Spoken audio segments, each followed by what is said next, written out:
Čija si pjesma ljubavna? Stihove napisala i govori Slađa Kjurik. Čija si pjesma ljubavna? Tko te ljubi kad toneš u san? Čija si rosa na usnama kad se budi novi dan? Još jedno proljeće miriše, kapima kiše se umiva, a ja ti ni adresu ne znam više, da ti dođem ujutra sanjiva. Pa kao kapi kiše skitam, od oblaka do oblaka, pokisle ulice pitam, da li se sjećaju tvojih koraka.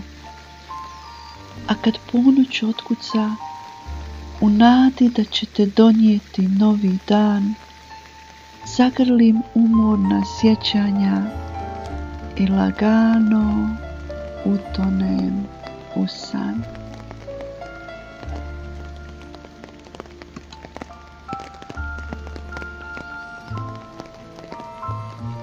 Mi smo pjesma ljubavna, stihove napisala i govori Slađa Kjurik. Ti si pjesma ljubavna, koja tuguje u meni kad sam sama, pjesma koja se raduje kad doletiš na krilima sjećanja.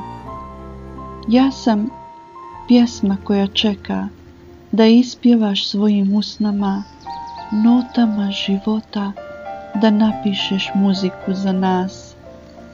Pleši koracima ljubavi, daleko od juče i sada, pleši koracima ljubavi za sutra, za novo jutro i za nas.